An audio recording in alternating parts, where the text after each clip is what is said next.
ग्वालियर के राजमाता विजयराजे सिंधिया कृषि विश्वविद्यालय में सपना साकार होता हुआ दिख रहा है। विश्वविद्यालय के परिसर में एक छोटे से गांव की परिकल्पना को आधार दिया जा रहा है, जहां छात्र छात्राएं न केवल पढ़ाई कर सकेंगे बल्कि शहरवासी यहां ठहरकर गांव की खूबसूरती का आनंद भी ले पाएंगे। यहां वो सब कुछ होगा जो एक गांव में होता है। देखिए रिपोर्ट। दरअसल शहर के लोगों को गांव का माहौल, वहां की प्राकृतिक खूबसूरती से रूबरू कराने के साथ साथ शोध और इको टूरिज्म को बढ़ावा देने के लिहाज से राजमाता विजयाराजे सिंधिया कृषि विश्वविद्यालय ने अभिनव पहल की है। यूनिवर्सिटी की लगभग 8 हेक्टेयर जमीन पर एक गांव तैयार किया जा रहा है। इस गांव में खेत तैयार किए गए हैं जिनमें मौसमी फसलें उगाई जाएंगी। साथ ही 2 मिट्टी के कच्चे घर, 2 तालाब भी तैयार किए जाएंगे। विश्वविद्यालय के कुलगुरु डॉक्टर अरविंद शुक्ला ने विश्वविद्यालय के मॉडल के बारे में बताते हुए कहा कि हमारे पूर्वज गांव के माहौल में कैसे रहा करते थे। विश्वविद्यालय यह दिखाना चाहता है क्योंकि यह सब हमारे इकोसिस्टम से संबंधित है। इस मॉडल में खास आकर्षण ट्री हाउस है, जिसे मचान भी कहते हैं। कुलगुरु ने बताया कि गांव में सुरक्षा तंत्र का अहम हिस्सा मचान होता है। जो एक नई परिकल्पना की गई है कि एक वैदिक गांव हम लोग तैयार करें।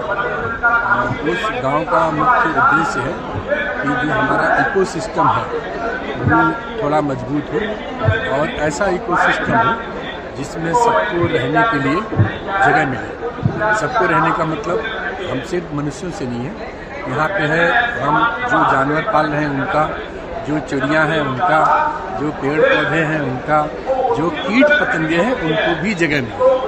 तो इन सारे लोगों को ऐसा परिवेश मिले जिससे सभी यहाँ पे फले फूले और एक दूसरे के पूरक बने, एक दूसरे के लिए घातक नहीं, एक दूसरे के लिए पूरक बने। मुख्य रूप से हम इस गांव की परिकल्पना ऐसे कर रहे हैं। अभी तो वो गांव में भी नहीं बचे हैं। हम कुछ यहाँ पे मड हाउस तैयार कर रहे हैं जो पुराने समय में हमारे वैदिक काल में ट्राइबल हाउस होते थे, वैसे कुछ ट्राइबल हाउस की परिकल्पना कर रहे हैं। वो कुछ बनाए हुए हैं, कुछ योग केंद्र जैसे भी बनाए हुए हैं और कुछ ट्री हाउसेस भी बना रहे हैं। विश्वविद्यालय का यह कृत्रिम गांव कई मायनों में फायदेमंद होगा। एक तो यहाँ ग्रामीण परिवेश की झलक दिखेगी, तो वहीं यहाँ आने वाले छात्रों को शोध करने में भी आसानी होगी। इसके अलावा इस गांव में बनाए जा रहे मिट्टी के घरों में लोग रुक सकेंगे, चूल्हे पर बना भोजन का स्वाद ले सकेंगे, उन्हें कुएं का शुद्ध पानी मिलेगा, तो वहीं तालाब पर बैठकर शांति का अनुभव भी कर सकेंगे। दूसरा, धीरे धीरे लोग आते हैं पर्यटन के लिए, तो वो देखें कि इको टूरिज्म कैसे डेवलप हो रहा है। ये शहर बस रहे हैं लगातार।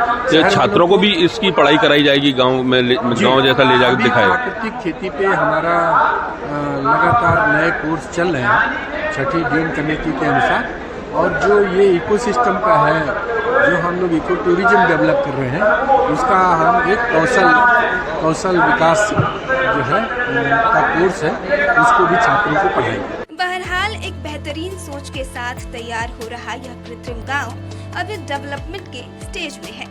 जल्द ही शोधार्थियों, विद्यार्थियों और इको टूरिज्म के लिए इसे खोल दिया जाएगा। ब्यूरो रिपोर्ट, स्वराज एक्सप्रेस के लिए ग्वालियर से विनोद शर्मा की रिपोर्ट।